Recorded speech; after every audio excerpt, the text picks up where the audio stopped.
All right. Hello, everyone. My name is Staci. I am the marketing director for Wholesale Warranties. We are here today doing a makeup live stream with Ashley from RV Inspiration. If you caught our live yesterday, you definitely saw us have some technical issues. So we wanted to make sure that we got Ashley back. She has a ton of great information to share, and we wanted to make sure you were all able to see it. Wholesale Warranties, we are the leading provider of RV extended warranties direct to consumers. So part of what we do is make relationships with other movers and shakers in the RV community, and Ashley is one of those. Ashley runs RV Inspiration, and I'll let her take it away and kind of explain what she does and who she is. Hello, thank you so much for having me. So I'm Ashley, and I am the owner and founder of RVinspiration.com, which is a resource website where I kind of collect and curate ideas for organizing and decorating RVs primarily, among a few other topics as well. Perfect. And so you're an RVer yourself. How long have you been full-timing? My husband and I bought a fifth wheel about 3 years ago that we sold our house and moved into it full-time. We've actually been stationary most of the time that we've lived in it. We just have needed to relocate for our jobs a few times. Actually, my husband's job, since my job is now just a website owner. But we've really enjoyed the flexibility of living in an RV, because rather than having to sell a house or find a new place to rent, we are able to just spend a day securing everything. And then we actually don't own a truck at this point. So we just pay someone to haul us, and then next day we unpack and we're in a new place. So we've loved it. We like the tiny lifestyle, even though I know our RV isn't as tiny as some, but it's still a lot better than a giant house for us. Perfect. Yeah, that's awesome. So when you bought your RV, how long did it take you to kind of move out of, I believe you were in a house before that, move into the RV, get things organized and get used to living tinier? Well, we bought the RV like a week before we were closing on our house. Okay. So we'd actually been spending a few months prior to that, getting rid of the things in our house as much as possible, and selling things on Craigslist. And we had a garage sale, giving a lot of stuff away for free. I mean, that was a whole process in itself, just downsizing and realizing that we had way more things than we needed, even after just at that point about 5 years of marriage. And it was, for me, a little bit of an emotional process too, to let go of things that had sentimental value, even though I wasn't really using them and that kind of thing. So that was one thing. And then we also knew that the RV was obviously going to be a lot smaller, and there were things that I did want to keep that I knew I would need to find a good way to organize. So I did a lot of research at that time. And once we knew what model of RV we were getting, I started looking at pictures of it and figuring out, kind of planning what I wanted to do with it. But then it wasn't until we actually had the RV and I could go in there that I could really figure out what was going to work. And we had about a week from the time we owned the RV until we closed on our house and loaded up a moving truck and brought it up. We were moving 3 hours north from our hometown of Springfield, Missouri, to Kansas City, where we had the RV delivered. So just kind of due to necessity, we like moved up and had the U-Haul van parked in the driveway for about 2 or 3 days as we brought everything in and organized it as we brought it in. We also painted the walls before we moved into the RV, just because I didn't like the color that they were. So, but we didn't do a full renovation or anything. But then once we were moved in, it really, over the 3 years we've lived there, it's been a process. I've continued to constantly find better ways to do things and organize things and make things better. And I ended up replacing some of our furniture about a year ago as well. So that kind of forced me to rearrange some things. So it's, awesome. I mean, I think by choice, it's been an ongoing process. It wouldn't necessarily have to be. Sure. Yeah, I can't imagine downsizing. I don't live in a particularly large place, but I have a lot of stuff. So I'm very impressed when people can kind of go for the more minimalist side of things and make use of everything that they own. Was there anything in particular it was really tough to give up when you moved in to the tinier space? Let me think. That's a good question. I think, well, this isn't really like a physical item. For me, it was a little bit tough to let go of gardening because that was a big, an important hobby to me. Although I did find ways to continue that hobby even while living in an RV. I have a lot of plants in my RV. I built a shelf behind I have a shelf behind the sofa where I am able to set plants because there wasn't a lot of space to set plants. So I kind of created space for plants in my RV. And then the places we've stayed for like all summer all have potted plants outside and that kind of thing. So really, I think that probably my organization skill has come from being unwilling to let go of as much as I needed to. So I had to find ways to fit it in. That's awesome. I love that. And I love finding place for plants. I think indoor plants are super important. I just bought a bunch for the office here at Wholesale Warranties, and it really spruces everything up. Yep. So yeah, I like it sounds kind of woo, I guess, but I like the energy of live plants. I know some people use fake plants and that's fine too, but I like to have real plants even if they end up dying and need to be replaced from time to time. Perfect. It happens. Some of them are really tough to keep alive. I have definitely killed one of the ones we just bought for the office, so it happens. So when you were moving in and you were kind of figuring out the creative ways to downsize and organize, is that kind of how RV Inspiration was born, just so you could share those tips with others? Yeah, I was on Pinterest a lot when I was looking for RV organization ideas, and I felt like I kept seeing the same ideas coming up over and over again. And I was like, oh, I've already seen those ideas. I want something like, I didn't really find what I was looking for until I went to Facebook and I joined a bunch of Facebook groups and people were sharing great ideas in those groups. But then as I was involved in those groups, I started noticing that people would ask the same questions over and over again. And I would be like, oh, somebody just posted about that a week ago. And I felt like people were coming to the groups and asking the questions and not necessarily getting the really great answers that someone had given. Like, because, you know, as a Facebook group member, you get kind of tired of answering the same questions over and over again.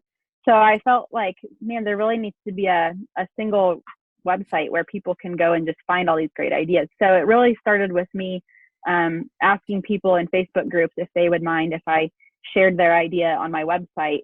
And then I started making blog posts that were kind of like the best ideas for this particular thing, the best ideas for bathroom organization, or the best ideas for mirror closet makeovers, or whatever I was seeing people constantly posting about. So that's how the website got started. And I found that, I mean, it really did seem to be the content people were looking for. So it's done pretty well on Pinterest.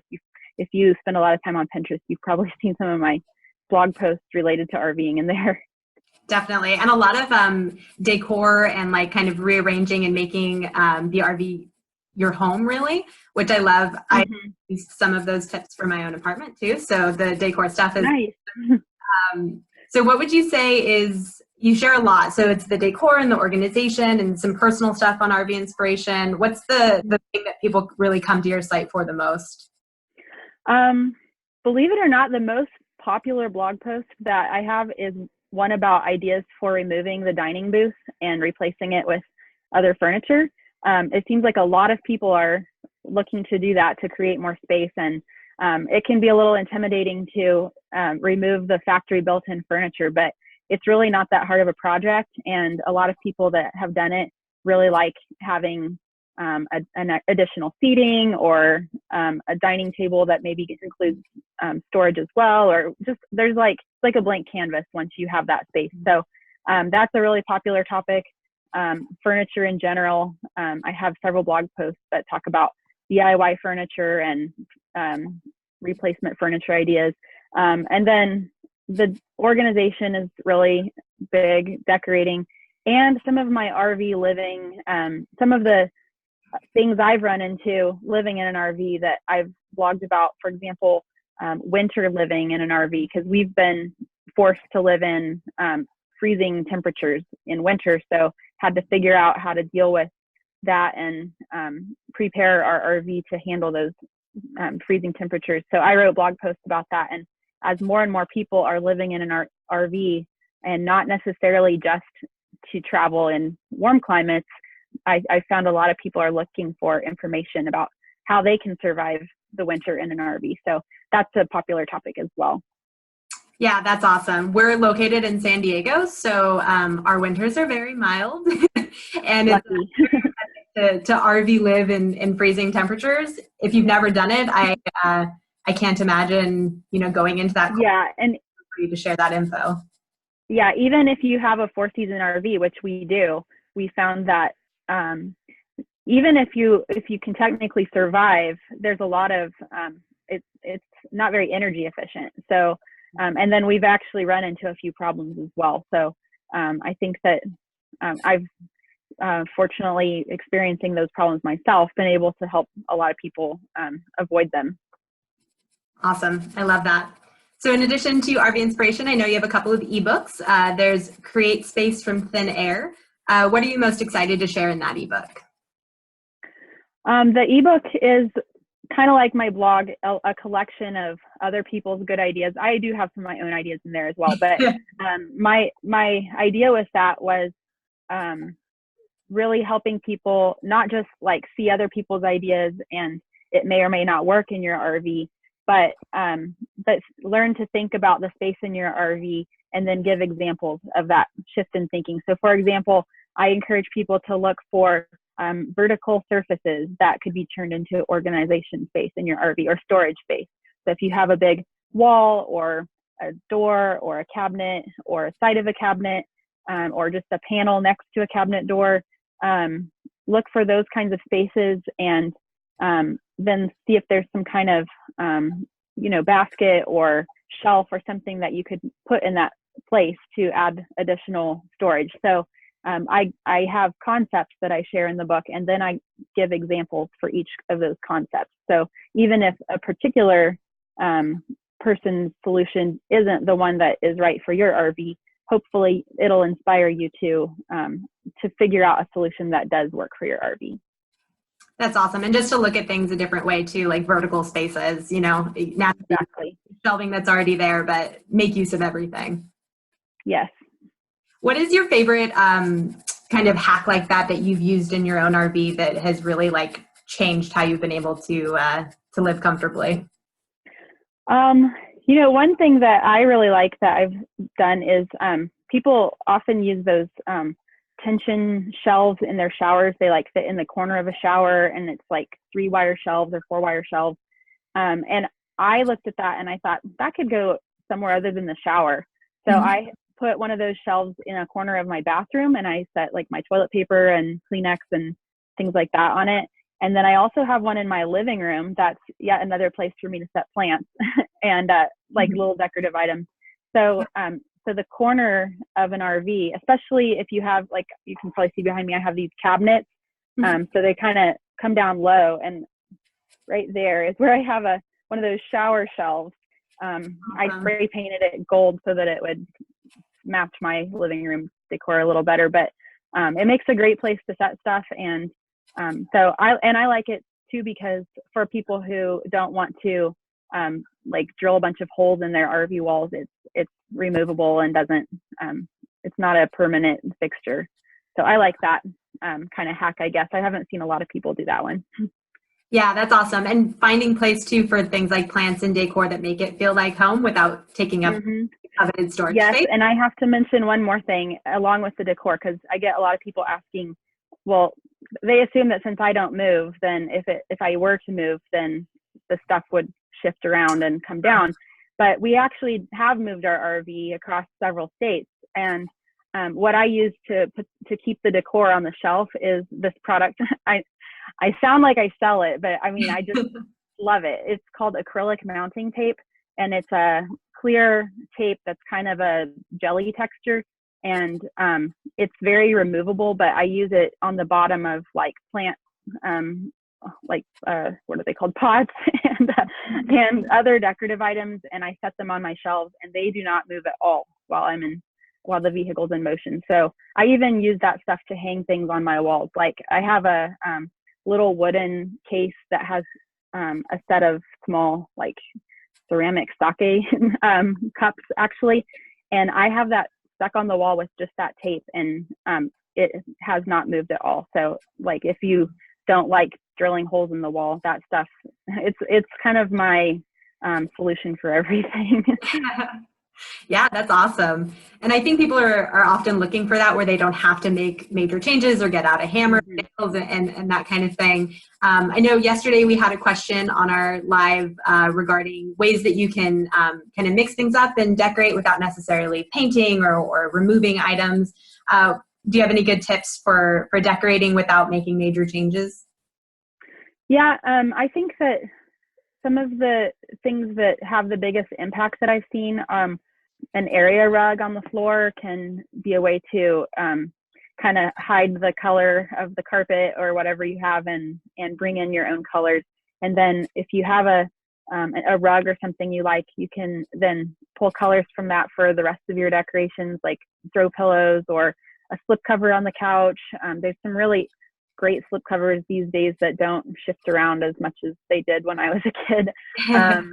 Also, there's peel and stick wallpaper. I haven't used that myself, so I don't know how like non-permanent it truly is, but it's something you could try, or even just like hanging a big piece of fabric or tapestry. I know this sounds crazy, but I've seen this idea too, and I would be willing to try it if I didn't want to paint the walls for some reason. But people will actually use fabric as a type of wallpaper by using spray starch to like adhere the fabric to the wall. I don't know how that would work in an RV, but it's always something you could try, maybe on like a small accent wall or something like that. Yeah, I love that. And I should have mentioned this earlier. If you're joining us live and you have a question for Ashley, make sure to leave it in the comments. We have a couple more things we're going to go over, and we'll be happy to answer any questions you have live.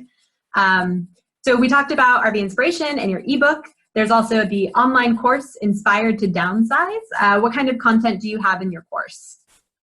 So the course came from my own experience of going from a 3-bedroom house to an RV and the process of getting rid of all the stuff that wasn't going to fit. And I know that a lot of people do put stuff in storage, but for myself, I felt like it was a good opportunity to kind of start with a clean slate. And I didn't really want to have a lot of stuff. Now, if looks like we might have lost you for a minute there. Looks like you're frozen. Go ahead and give a couple of seconds for the internet to kick back.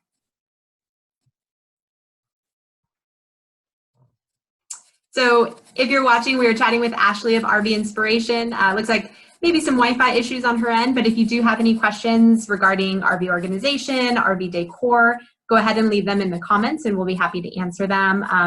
Whether it's live or not, if you're watching a replay of this, leave us a comment. We'll reach out to Ashley. I'm sure she'll be happy to help you out.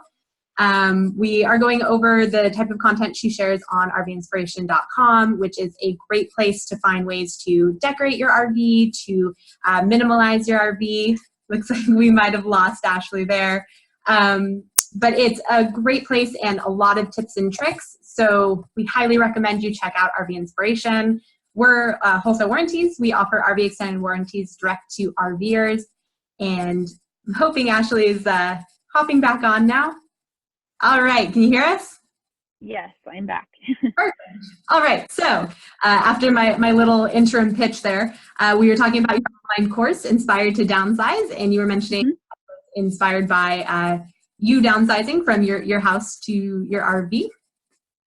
Yes, so for me, it was not as easy as just like send it all to the Goodwill or whatever. I know some people are better able to just like, my husband is a good example. I don't think there's a thing that he owns that he feels sentimental about and wouldn't be fine with tossing in the trash or just donating. But for me, I am very sentimental, and even donating things, I felt like some of the things that I owned really weren't going to be appreciated if I just left them in a garbage bag on the back step of the thrift store. So for me, it was important to know where my stuff was going and that it was going to be appreciated or recycled or, as much as possible. And so as I was going through that process, I did a lot of research to find organizations that would accept donations of the specific items I was getting rid of, or ways to repurpose those items, or ways to sell those items and make a profit. Like what were the best ways to sell those items, and even just like the mind shifts that I needed to go through to be okay with letting go of some of those things. Like, I'll give you one example. I had a box of cards and letters that I had saved my entire life. Like every card and letter I'd ever received was in that box. And so my original plan was, well, I'll just scan everything and digitize it, and then I'll have it all, but then, you know, won't have to keep the physical items. But as I like got closer and closer to my moving day, I realized that it was going to be a lot of work. And I thought, am I actually going to go into my computer files ever and read some letter I got from some pen pal in kindergarten or something? Like, no, I'm not. So what I ended up doing instead was I just chose a few cards and letters from the people I most valued in my life, that I, like my great grandmother, for example. I didn't keep every card she ever sent me, but I kept one that I could remember her with that. And I just kept a few of them in a small box, and then I tossed all of the rest of them into a recycling bin the recycling center. And it was kind of cathartic to let go and move on. And so those were the kinds of experiences I had that I tried to put in my course. My course is kind of geared towards people who have a hard time with the sentimental letting go. Although it's also, I think, for people who don't mind letting go, but they just need somebody to walk them through the process. So I have step-by-step daily lessons that help you tackle a certain area of your home and give you ideas for how to sort it and how to decide what to keep and what not to keep, and then what to do with the things you're getting rid of. And then if it's a self-paced course, so you can go through it a little at a time and just do a lesson a day, and eventually hopefully get through the whole process. So that's what the course is. And I really just made it to help people, mostly people who are moving into RVs, but anyone really who wants to downsize or wants to live more simply could benefit from it. It's not just, I mean, my mom is going through this process right now because my grandpa moved into a retirement home recently, and she's going through their stuff, and along with some of her own stuff, because she and my dad moved into a smaller house. So I think there's all kinds of people that are wanting to downsize and maybe having trouble doing it on their own. And I'm hoping that my course can help people who kind of need somebody to walk them through that process. Yeah, I love that. I think there's so many applications for that. We don't always stay in the same size house. And even just looking around, the card thing spoke to me because I definitely have cards. Yeah.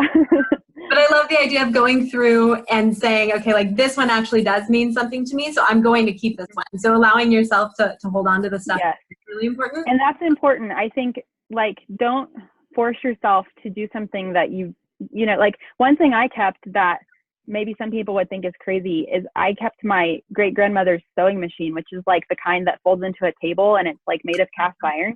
And I actually have it in my RV. And I actually got rid of some of my other great grandmother's furniture that I wasn't as attached to, because for me it was like, not only is it sentimental, but also am I using it? And I love using the sewing machine. So because I still use it and value it, I don't want to get rid of it. So I think that it's not about like forcing yourself to get rid of everything. It's like really being honest with yourself about what you value and use or will use in the future. And I do have a few things too that I'm not currently using, but I know that in a future home, I really will want to use those things again. And maybe, you know, it's not, RV life isn't forever for me necessarily. Sure. Yeah, that makes sense. Awesome. So is there anything else about, you know, living in an RV, your website, anything else you want to share with us? Maybe just like for anyone who is like wondering where to find the ebook and the course and things like that. My website is rvinspiration.com, and the menu at the top of the website has, there's a site archive that is linked at the top where you can find all my blog posts organized by category. And then there's also like the products and freebies. And I do have some like free downloads that have been pretty popular with people too. Like I have one called 99 Ideas for a Budget RV Makeover, and I have a quick start guide to painting your RV and some things like that that, you know, people, you might be interested in checking out. But all that stuff is linked at the top of my homepage, rvinspiration.com. So you can also send me an email if you have trouble finding anything. My email address is admin, ADMIN, @rvinspiration.com. So that's another way that you can get in touch if you're wondering how to. Perfect. I love that. I think you have so many great ideas for not only organizing your RV, but making it really feel like home, and a lot of good advice for people that have never been through the process of downsizing before. So thank you so much for being here and answering all of our questions, and for being on this Makeup Live after our crazy interviews yesterday. We really appreciate it, and we're happy to have you as one of our partners. Thank you so much. Thanks for having me. And, you know, I hope that that you maybe found some ideas for your apartment, or those who are listening. Hopefully it'll help you organize your RVs a little better. Perfect. I love it. Well, thanks so much to everybody that was viewing. Again, if you're watching the replay and you have a question, we'll make sure to reach out to Ashley, and I'm sure she'll be happy to help you out with that. And we appreciate you being here. All right. Bye, everybody.